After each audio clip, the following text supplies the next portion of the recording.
সামনে পেছনে কোনো গাড়ি নেই, যেন ওদের জিপটা একাই অন্ধকার সাথে চলছে। কিন্তু হঠাৎ জিপটা নড়ে উঠল বেপরোয়া ভাবে। রাস্তার একপাশে জিপটাকে কোনো রকমে দাঁড় করিয়ে সিরিল লাফিয়ে নামলো। তারপর ঘুরে এসে বিষণ্ণ গলায় জানালো, তেল নেই। অনিমেষ দাঁতে দাঁত চাপল। এইটুকু আসতেই তেল যদি শেষ হয়ে যায়, তাহলে সে কিভাবে জলপাইগুড়ি যেত? ওরা জিপ থেকে নেমে এলো। গাঢ় অন্ধকারেও আকাশের রং পরিষ্কার থাকে। তার নিজস্ব আলোয় মানুষ অভ্যস্ত হলে পরস্পরের মুখ বোঝা যায়। অনিমেষ সিরিলকে জিজ্ঞাসা করলো, এদিকে কোনো পাম্প নেই? জানি না। মহাদেবদা বললেন, থাকলেও সেখানে যাওয়া সেফ হবে না। ফুনশিলিং এখান থেকে কত দূর? দেখা গেল সঠিক আন্দাজ কারো নেই। তবু যেটুকু আজ করা যায়, তাতে এখন হাঁটা শুরু করা ছাড়া কোনো উপায় নেই। মহাদেবদা বললেন, জিপটার কি গতি হবে? এটা এখানে থাকলে পুলিশ আমাদের হদিশ জেনে যাবে। কথাটা শোনা মাত্র অনিমেষ স্থির হলো। করুণা সিন্ধুর জ্ঞান ফিরে আসতে নিশ্চয়ই দেরি হবে না। আর তারপরে সে পুলিশের মন পাওয়ার জন্য উঠে পড়ে লাগবে। এই রাতেই পুলিশ যদি বেরিয়ে পড়ে, তাহলে হদিশ পেতে দেরি হবে না। কথাটা মাথায় আসা মাত্রই দূরে হেডলাইট দেখা গেল। ওরা জিপের কাছে না দাঁড়িয়ে থেকে দৌড়ে রাস্তার পাশে গাছের আড়ালে চলে এলো। দুধার আলোয় ভাসাতে ভাসাতে একটা গাড়ি আসছে। গাড়িটা বেশ স্পিডে খানিকটা এগিয়ে গিয়ে হঠাৎ থেমে গেল। তারপর হেডলাইট জ্বালা অবস্থায় ব্যাক করে ওদের জিপটার কাছে এলো। রাস্তা থেকে বেশি দূরে না থাকায় স্পষ্ট গলা কানে এলো, জিপটা এভাবে পড়ে আছে কেন? বোধহয় খারাপ হয়ে গেছে। কিন্তু এখানে খারাপ হবে কেন? নাম্বারটা আমার চেনা। নেমে দেখো তো কি ব্যাপার। খারাপ হয়েছে স্যার, না হলে লোক থাকতো। দূর, যা বলছি তাই করো। এটা কন্ট্রাক্টর বাবু জিপ। বোঝা যাচ্ছে বেশ অনিচ্ছায় লোকটি নেমে এলো গাড়ি থেকে। অনিমেষ শক্ত হয়ে দাঁড়ালো। গাড়িটা পুলিশের। এই রাতে এ পথে পুলিশের গাড়ি কেন এলো তা তার মাথায় ঢুকছে না। অনিচ্ছুক লোকটা বাতিল জিপের মধ্যে উকি মেরে বলল, কেউ নেই স্যার। সে তো বুঝতেই পারছি, চাবি আছে। হ্যাঁ স্যার আছে। বলে লোকটা ড্রাইভিং সিটে উঠে বসলো। তারপর ইঞ্জিনের বিকট একটা গোঙানি শোনা গেল। সেটাকে থামিয়ে লোকটা চিন্তিত গলায় জানালো, তেল নেই বলে এখানে রেখে গেছে। গাড়ি অলরাইট। তেল নেই, যারা এসেছিল তারা জানতো না তেল নেই বোধহয়। কিন্তু যাওয়ার সময় তো গাড়িটাকে দেখিনি। তা ঠিক স্যার, তবে এ নিয়ে ভাববার কি আছে? বাতিল জিপ থেকে লোকটা নেমে এসে নিজেদের গাড়ির দিকে এগোলো। কিন্তু অফিসার তাকে আবার ফিরিয়ে দিল, চাবিটা নিয়ে এসো। তেল আনতে কেউ চাবি ফেলে গেছে বলে কখনো শুনিনি। সামথিং ফিশি ব্যাপার আছে। চলো গিয়ে খোঁজ নিচ্ছি। এদের গাড়ি থেকে চাবি খুলে নিয়ে লোকটা ফিরে যেতেই গাড়িটা ঊর্ধ্বশ্বাসে ছুটে গেল হাসি মারার দিকে। আবার সব চুপচাপ। অন্ধকার আরো ঘন হয়ে নির্জনতা আনলো। ওরা রাস্তা থেকে বেরিয়ে এসে পাশাপাশি দাঁড়ালো। অনিমেষ বলল, আর ঘন্টাখানেক সময় পাওয়া যেতে পারে। তার মধ্যে এই এলাকা ছেড়ে যেতে হবে আমাদের। সিরিল বলল, রাস্তা দিয়ে তো হাঁটা যাবে না। মহাদেবদা বললেন, ওরা কিন্তু খুব সহজেই বুঝবে আমরা ফুনশিলিং এ গিয়েছি। যাদের জঙ্গলে শুয়ে রাখা হয়েছে তাদের স্টেটমেন্ট পেয়ে গেলে আর কোনো কথা নেই। ফুনশিলিং অ্যাভয়েড করাই ভালো। অনিমেষ একটু উত্তেজিত হলো। ফুনশিলিং অ্যাভয়েড করবেন, আবার এদিকে হাসি মারাতেও যাওয়া যাবে না, তাহলে? মহাদেবদা হাসলেন, উত্তেজিত হয়েও না। ভেবে দেখো, এই অবস্থায় হাসি মারাই আমাদের পক্ষে নিরাপদ, কারণ ওরা ভাববেই না যে ওদের নাকের ডগায় আমরা যেতে পারি। হঠাৎ একটা গো গো শব্দ কানে বাজলো। পায়ের তলায় পথটা কাঁপছে। সিরিল হাত দিয়ে রাস্তাটা ছুঁয়ে বলল, ফুন সিলিং থেকে একটা গাড়ি আসছে। মহাদেবদা বললেন, সাধারণ গাড়ি হলে লিফট চাওয়া যায় না। সিরিল বলল, এরকম ফাঁকা জায়গায় থামবেই না। অনিমেষ বলল, ওটাকে থামাতে হবে, দরকার হলে গায়ের জোর দিয়ে ওই গাড়িতে উঠতে হবে। মহাদেবদা বললেন, কিভাবে করবে? ওটা তো স্পিডে আসছে, হাত দেখালে থামবে। সিরিল মাথা নাড়ল, তারপর অনিমেষকে বলল, মনে হচ্ছে লরি আসছে, কোনোভাবেই থামাতে পারবে না। রাত্রিরে ওরা অচেনা লোককে ভয় পায়, তার চেয়ে চলুন হাঁটা শুরু করি। ততক্ষণে গাড়ির হেডলাইট ডাইনির চোখের মতো জ্বলছে অন্ধকারে। ক্রমশ গর্জন করে গাড়িটা ছুটে এলো। ওরা জিপটার আড়ালে দাঁড়িয়ে গাড়িটাকে চলে যেতে দেখল। একটা মাল বোঝাই লরি। কোন দিকে যাচ্ছে তা ওরা জানে না, কিন্তু মূল পিচের পথটা ছাড়িয়ে আসছে ওরা অনেকক্ষণ। এদিকে জঙ্গল তেমন গভীর নয়, কিন্তু ডুয়ার্সের বনের মধ্যে দিয়ে স্বাচ্ছন্দ্যে হাঁটা যায় না। অনিমেষের শরীর ক্লান্তিতে টলছিল। সিরিল আগে আগে যাচ্ছে, মাঝখানে মহাদেবদা, পেছনে অনিমেষ। নিজের শরীর দুর্বল হয়ে যাচ্ছে বুঝলেও অনিমেষ মুখে প্রকাশ করেনি, কারণ মহাদেবদার পক্ষে এই দুর্গম পথে হাঁটা যে অসম্ভব হয়ে পড়েছে এটা ওরা টের পাচ্ছিল। চটি এবং ধুতি পরে এভাবে জঙ্গলে হাঁটা যায় না, পদে পদে হোঁচট খেতে হচ্ছে ওদের। এক সময় মহাদেবদা ভেঙে পড়লেন, মাটিতে উবু হয়ে বসে জোরে জোরে নিঃশ্বাস নিতে লাগলেন। অনিমেষ ঝুঁকে পড়ে জিজ্ঞাসা করল, কি হলো? মহাদেবদা কোনো শব্দ করলেন না। অনিমেষ ওর শরীরে হাত দিল, বেশ গরম, মহাদেবদার জ্বর হয়েছে। সে আবার জিজ্ঞাসা করল, আপনি হাঁটতে পারবেন? এবার মাথা নাড়লেন মহাদেবদা, না। তাহলে তোমরা এগো, আমি ভোর অবধি এখানে বিশ্রাম নেই। তা কি করে হয়? এই জঙ্গলে কি বিপদ আছে জানি না, তাছাড়া আপনাকে আমরা ছেড়ে যেতে পারি না।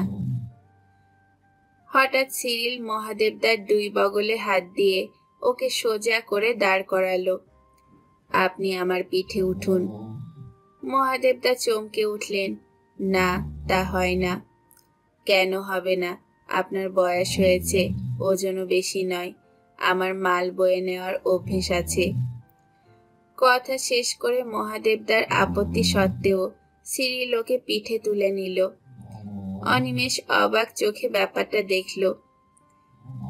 এই কালো প্রায় অশিক্ষিত ছেলেটি প্রতি মুহূর্তে তাকে নতুন করে শিক্ষা দিচ্ছে।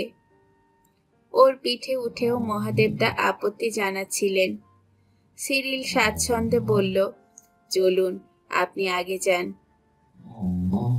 অনিমেষ জিজ্ঞাসা করল, কিন্তু আমরা যাচ্ছি কোথায়? সিরিল হাসল, জানি না। সারাটা জঙ্গল যেন ওরা মারিয়ে এলো। যদিও মাঝে মাঝেই ওরা বিশ্রাম নিয়েছে, কিন্তু অনিমেষের মনে হলো ওর শরীরে এখনো একটুও শক্তি নেই। মাথা ঘুরছে, খিদে এবং পরিশ্রমে শরীর টলছে। এদিকে আকাশ এখন প্রায় পরিষ্কার। অন্ধকার চলে যাওয়ার আগে সামান্য সময় দ্বন্দ্ব বাড়ায়। এটি সেই মুহূর্ত। টলতে টলতে অনিমেষ এগোচ্ছিল। পেছনে সিরিলের দিকে তাকাবার সাহস কিংবা ইচ্ছা ওর নেই। একটা প্রমাণ সাইজের মানুষকে কি অবলীলায় বয়ে আনছে ওই ছিপছিপে ছেলেটা। একটু কষ্টের কথা বলেনি। হাঁটতে হাঁটতে অনিমেষের চোখের সামনে সব টলছিল এখন। কোমর থেকে পা যন্ত্রণায় ছিঁড়ে যাচ্ছে। সে হঠাৎ চোখ বন্ধ করল। সামনে ওটা কি? পেছন থেকে সিরিলের গলা পাওয়া গেল, বাস আগায়া। অনিমেষ নিজের দৃষ্টি কয়েকবারের চেষ্টায় সহজ করে ভালোভাবে তাকালো। একটা ছোট্ট একতলা ঘর। ওরা যেখানে দাঁড়িয়ে আছে সেটা জঙ্গলের শেষ। ঘরটা যে একটা স্টেশন তা বুঝতে অসুবিধে হলো না, কারণ ওপাশে রেল লাইন দেখা যাচ্ছে। 2-3টে লোক প্রায় ভোর হওয়ার সময়টায় গুটিসুটি মেরে প্ল্যাটফর্মে বসে আছে। কোনো রেলের লোককে নজরে পড়ল না। সিরিল মহাদেবদাকে মাটিতে দাঁড় করিয়ে দিতেই অনিমেষ দেখল ওর মুখ ফ্যাকাশে। মহাদেবদা এখন অনেকটা সুস্থ, কিন্তু ছেলেটা সোজা হয়ে দাঁড়াতে পারছে না। যেন এতক্ষণ পিঠে বোঝা ছিল বলে সে চলতে পারছিল। বোঝা নামিয়ে সে বেসামাল হয়ে পড়েছে। সিরিলের কাঁধে হাত দিল অনিমেষ। কি হয়েছে? মাথা নাড়ল সে। কিছু হয়নি। জোর করে ওকে মাটিতে বসিয়ে অনিমেষ নিজেও বসল। এখানে কারো চোখে পড়ার সম্ভাবনা নেই। যেহেতু জায়গাটার হালচাল বোঝা যাচ্ছে না, তাই সামান্য সময় অপেক্ষা করা দরকার। মহাদেবদা বললেন, কোনো ট্রেন এলে উঠে পড়তে হবে। কোন দিকে যাচ্ছে জানার দরকার নেই। এই এলাকাটা অবিলম্বে ছাড়া দরকার। মনে হচ্ছে বাঁ দিকটা শিলিগুড়ি, ডান দিকে আসামের পথ। আসাম? এখান থেকে আলিপুর দুয়ার কতক্ষণ লাগবে? ঘন্টা 2 গুড, চলো ওখানেই যাই। তুষার সেন ওখানে থাকে, স্কুলে পড়ায়। ওটা খুব ভালো শেল্টার হবে। 3জনই যেতে পারবো। হ্যাঁ, ওর বাড়িতে বুড়ি মা ছাড়া লোকজন নেই। ঠিক এই সময় একটা জিপ সজোরে এসে ব্রেক চাপলো স্টেশনের সামনে। 3-4 জন পুলিশ লাফিয়ে নেমে স্টেশনে ঢুকে গেল। হাঁকাহাঁকির পরে দেখা গেল রেলের লোকজন বেরিয়ে আসছে। অফিসার কিছুক্ষণ তাদের সঙ্গে কথা বলে চারপাশ ঘুরে দেখতে লাগলেন। অনিমেষরা পাথরের মতো চুপচাপ ওদের দেখল। সন্দেহ না থাকলে ওরা এখানে আসবে না। শেষ পর্যন্ত নিচ থেকেই ওরা ঘুরে গেল। এইসবই যে ওদের তল্লাশি তা বুঝতে অসুবিধে হলো না।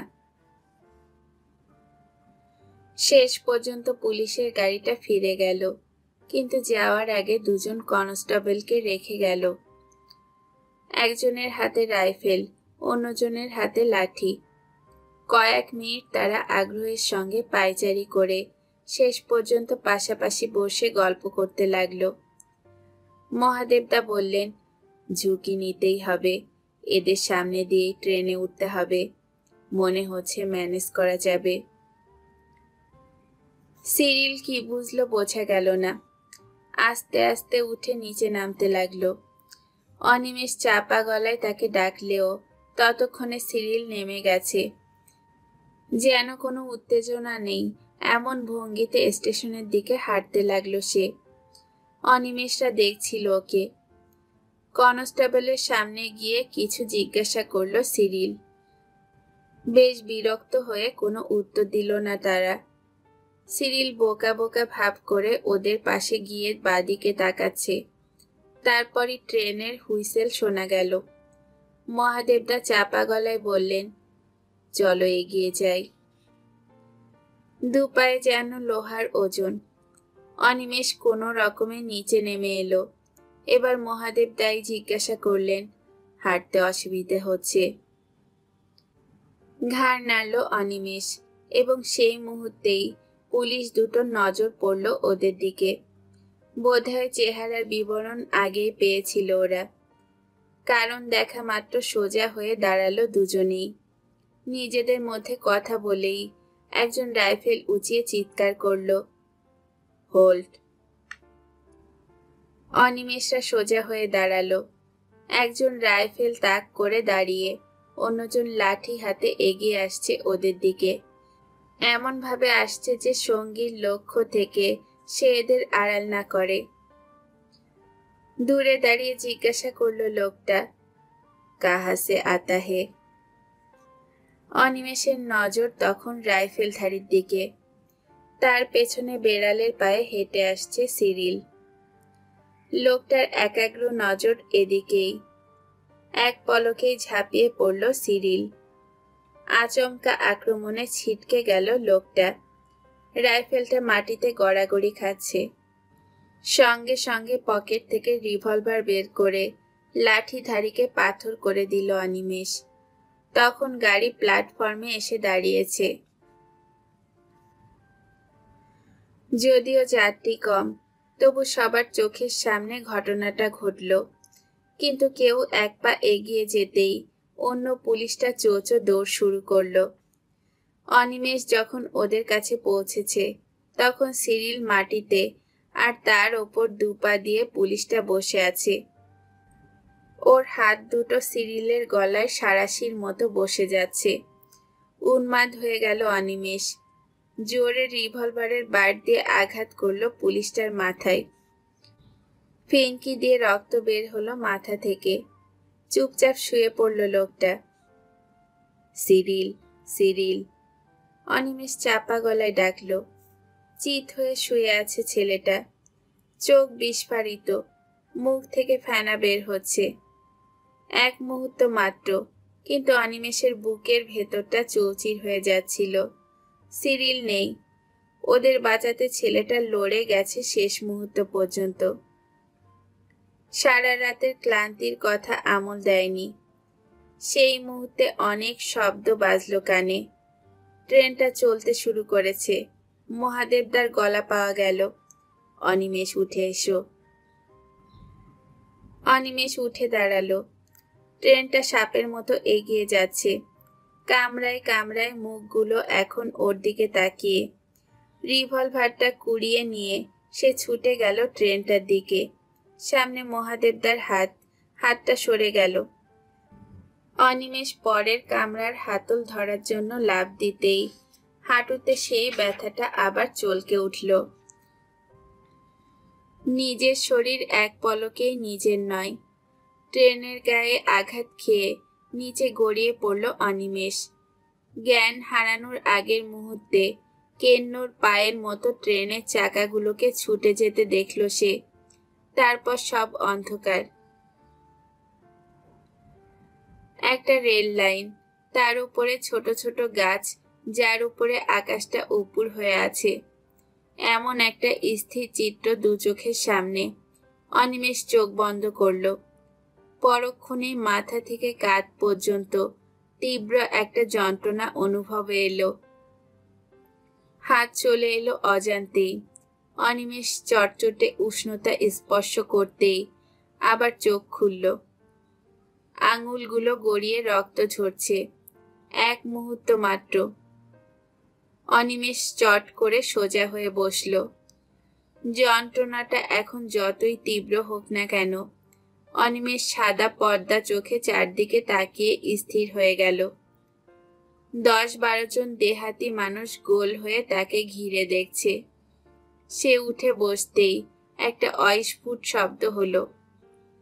কারো কারো মুখে ভাবটা এমন যে লোকটা বেঁচে আছে। একজন চেঁচিয়ে উঠে কাউকে ডাকলো। কোনো রকম উঠে দাঁড়াতেই মানুষের বৃত্তটা বড় হলো। অনিমেষ বুঝতে পারছিল তার আঘাত বীভৎস রকমের, কারণ লোকগুলো চোখে দারুণ বিস্ময়। ঠিক সেই মুহূর্তে ওর মাথার চিন্তাটা চলকে উঠল। পালাতে হবে, এখান থেকে এক্ষুনি চলে যাওয়া দরকার। আশেপাশে কোথাও রেলগাড়ির চিহ্ন দেখা যাচ্ছে না। এমনকি সে ছুটে যাওয়া পুলিশটাও নেই। অনিমেষের চোখের ওপর এখন একটা লালচে পর্দা আসতেই রগড়ে নিল চোখ। ওপাশে সিরিলের শরীর মাটিতে শক্ত হয়ে পড়ে আছে, পুলিশ দেহের পাশে। অনিমেষ এক পা এগোতেই মানুষগুলো যেন চিন্তিত হলো। কোন দিকে গেলে নিশ্চিন্ত হওয়া যাবে সে জানে না, কিন্তু আর সময় নষ্ট করা বোকামি হবে। সে পা ফেলল। হাঁটতে কষ্ট হচ্ছে। বারংবার ঘোলাটে হয়ে যাচ্ছে চোখ।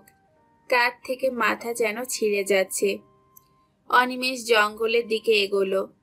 বৃত্তটা এর মধ্যে ভেঙে গেছে। অনিমেষ এগিয়ে যেতেই লোকগুলো কৌতূহলী চোখে ওর পেছনে হাঁটা শুরু করলো। ঘুরে দাঁড়িয়ে ওদের নিষেধ করতে গিয়ে উত্তেজিত হলো অনিমেষ। কেউ আসবে না, খবরদার বলছি, আমার সঙ্গে বোমা আছে, সব কটাকে মেরে ফেলবো। চিৎকারটা শুনে লোকগুলো প্রথমে থেমে গেল, কিন্তু অনিমেষ হাঁটা শুরু করতেই ওরাও এগোতে লাগলো। সঙ্গে একটা পেন্সিল কাটা ছুরিও নেই। অনিমেষ এবার দৌড়াবার চেষ্টা করলো, আর তার ফল হলো বিপরীত। সঙ্গে সঙ্গে লোকগুলো চিৎকার করে উঠল, ভাগতা হে, ডাকু ভাগতা হে। আচম্বিতে একটা পাথর এসে ছিটকে পড়ল পিঠে। মাথা থেকে যন্ত্রণাটা এবার সারা শরীরে ছড়ালো। অনিমেষ ঘুরে তাকালো। লোকগুলো এবার তার দিকে ছুটে আসছে, প্রত্যেকের হাতে পাথর। সে না তাকালে এতক্ষণে ওগুলো ছোড়া হয়ে যেত। এখন তাকাতেই হাতগুলো নেমে এলো, কিন্তু পাকড়ো পাকড়ো চিৎকারটা থামলো না। অনিমেষ দুহাত জোর করলো, শুনুন, আপনারা ভুল করবেন না, আমি ডাকাত নই, আমি আপনাদের মতোই একজন মানুষ। আমি নিজের জন্য কখনো খুন করিনি, আপনারা বিশ্বাস করুন। পাকড়ো পাকড়ো, মার ডালা সিপাইকো। পেছনে আরো গলা পাওয়া যেতেই সামনের লোকগুলো উজ্জীবিত হলো। অনিমেষ বুঝতে পারছিল এদের এখানে থামানো যাবে না। সে মরিয়া হয়ে চিৎকার করলো, শুনুন, আমি ডাকাত নই, আমরা এই দেশের জন্য কাজ করছি। আপনাদের অবস্থা আমরা পাল্টাতে চাই। সারা দেশে আজ আমরা লড়ছি। আপনারা নিশ্চয়ই নকশাল বাড়ির নাম শুনেছেন। নকশাল শব্দটা অস্পষ্ট শোনা গেল মানুষগুলোর মুখে। সেই মুহূর্তে দূরে পালিয়ে যাওয়া পুলিশটাকে দৌড়ে আসতে দেখা গেল। সমানে চিৎকার করছে, পাকড়ো পাকড়ো। অনিমেষ আবার কিছু বলতে গিয়ে হতাশ হলো। সে লোকগুলোর হাত থেকে দূরে সরে যাওয়ার চেষ্টা করলো। এতক্ষণে চোখ অন্ধ, রক্ত শুকিয়ে যাচ্ছে মুখে। অনিমেষের ছুটন্ত শরীরে ছোট ছোট পাথর ছিটকে পড়েছিল।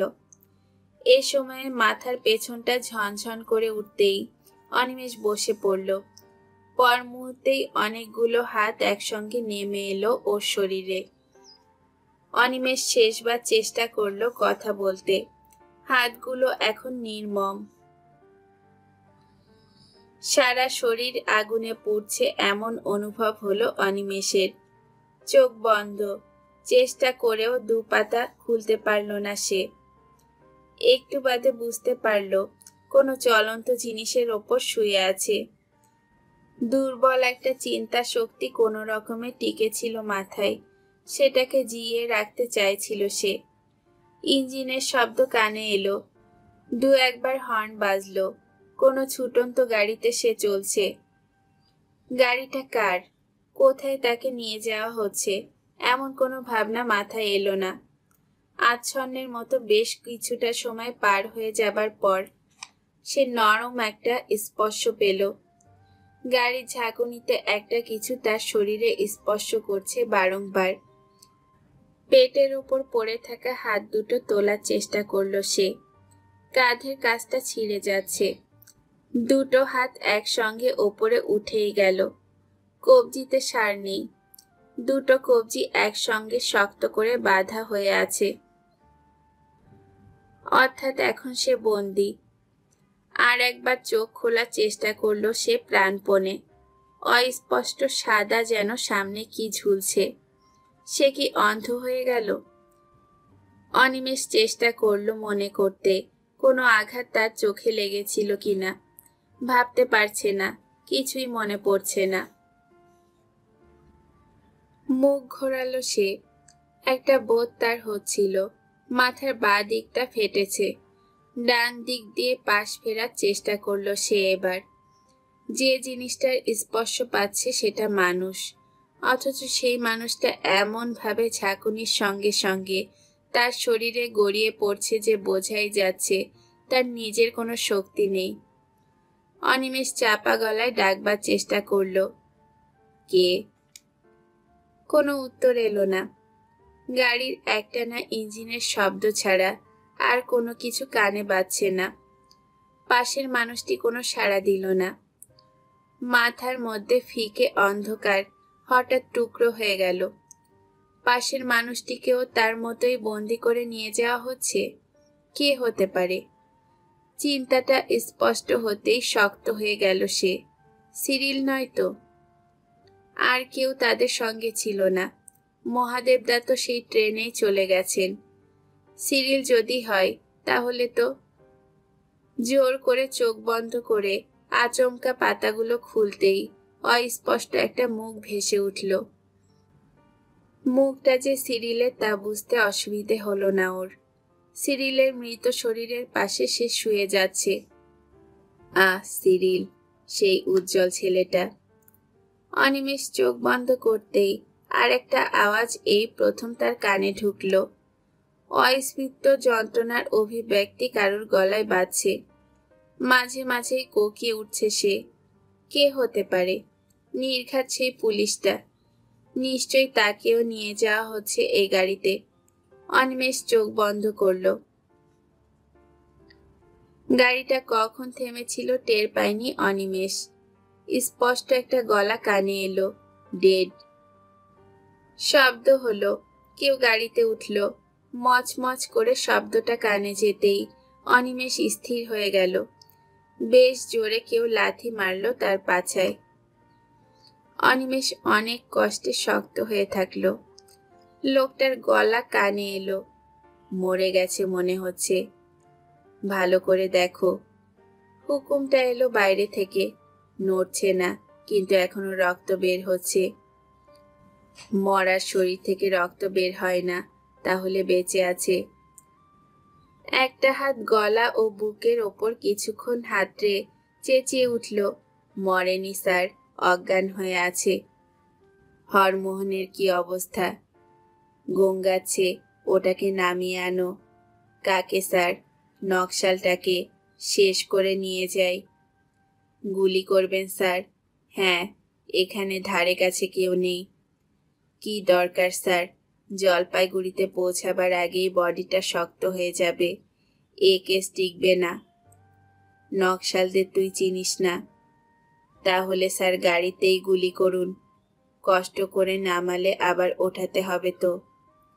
তা ঠিক, এমনভাবে গুলি করবি যাতে গাড়িতে দাগ না হয়, বুঝলি? আমি করব স্যার। আমি তুমি আবার কি কথা? জলদি করো। করা দরকার সেটাই হচ্ছে আসল কথা। এই শালা নকশালদের ঝাড়ে বংশে শেষ করা দরকার। পায়ের আওয়াজ একটু পিছিয়ে যেতেই আবার ফিরে এলো। আশাটা খুব স্বাচ্ছন্দ্য নয় বুঝতে পারা যাচ্ছিল। এবার ওরা গুলি করবে। অনিমেষ এটুকু ভাবতে পারল। গুলিটা পায়ে লাগলে সে মরে যাবে, অথচ তার হাত নাড়ার ক্ষমতা নেই। গুলিটার জন্য অপেক্ষা করতে করতে অনিমেষ নিজের অজান্তেই ভয়ের কথা ভুলে গেল। এক মুহূর্তে সম্পূর্ণ অচেতন অবস্থায় মাধবীলতার মুখ চলকে উঠল সামনে। মাধবীলতা সেই আদুরে হাসিটাকে চোখ বন্ধ করে অনুভব করতে করতে কান ফাটানো শব্দটা তার শরীর কাঁপিয়ে দিল। পেটের ভেতর আর একটা যন্ত্রণা জন্ম নিল। কিন্তু চোখের সামনে থেকে মাধবীলতা এখন উধাও।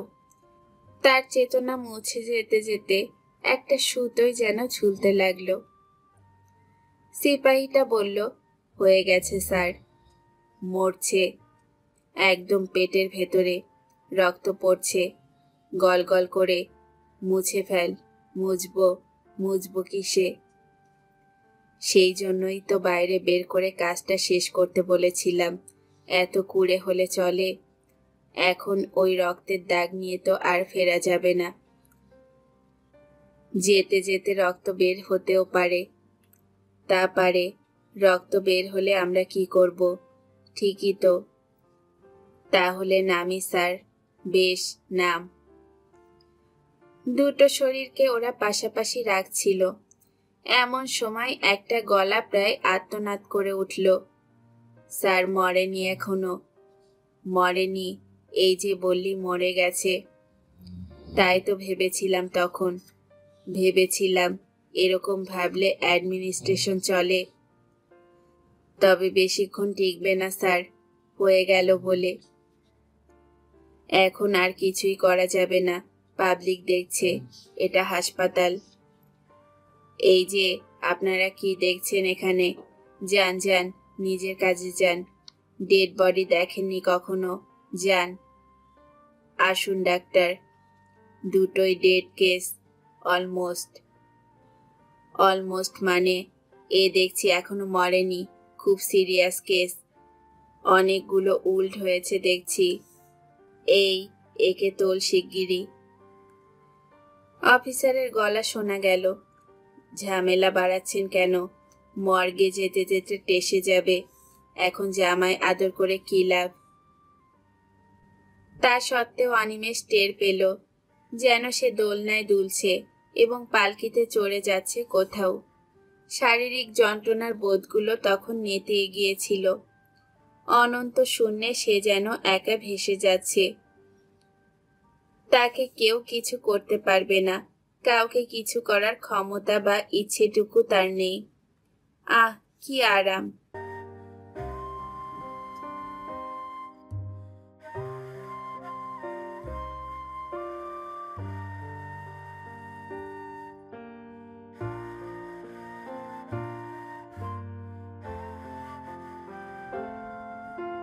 শেষ হলো কালবেলা উপন্যাসের ৩৩তম পর্ব।